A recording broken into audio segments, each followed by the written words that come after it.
Hi, and welcome to the Language Worker. So let's think about the consequences of having a proper terminology workflow in place and not a defined method to manage terminology.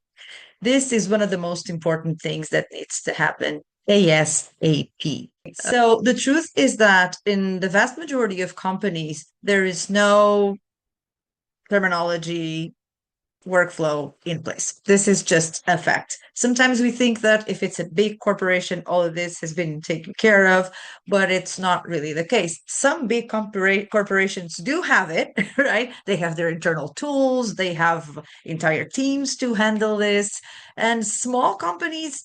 They can have it too, right? It doesn't really matter how sophisticated your set of tools might be. What matters is that you use it well to your own purposes and to your rhythm, right? The way that you work on things, the way that your team feels good.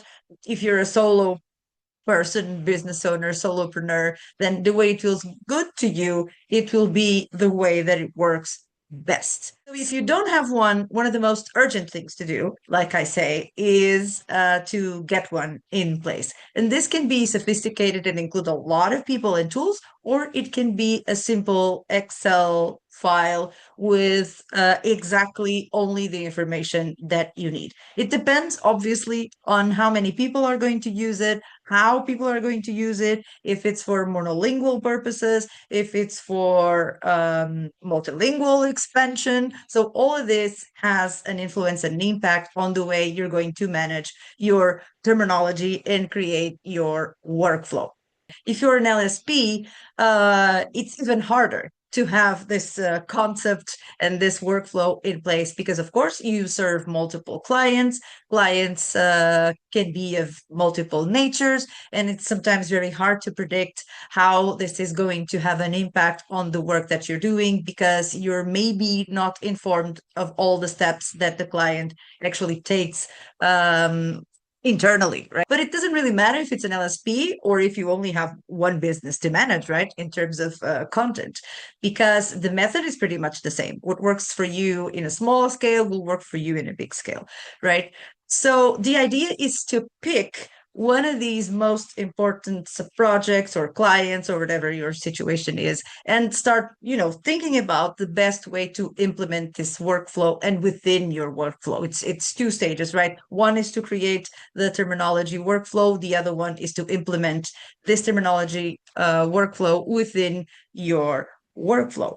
So start by brainstorming with everybody involved and actually thinking about the next steps, right? Once you have it, where is it going to go? Who is it going to serve, right? Let's imagine that you're going to go into a big localization extravaganza, right? You're expanding into new countries, and you need to make sure that everybody follows the same tone of voice, the same big idea, right? Everybody has to have the same philosophy, the same goal in mind, and preferably there's going to be some consistency in the way that you communicate that to the world through the words that you use that are somehow organized and catered to your needs. But it's not only you who suffer because usually you incur in extra expenses, but it's also the fact that the rest of the teams that you're going to work with, let's say translators, let's say marketing teams, all of these people will suffer the consequences of not having all of this in place. And then in turn, your clients will also pay the price of you not having a workflow for terminology in place because they will feel a bit lost if every time that they visit your website or if they read one of your brochures somewhere, they see your ads and they don't see the same consistency in terms of words, expressions, and terminology, right?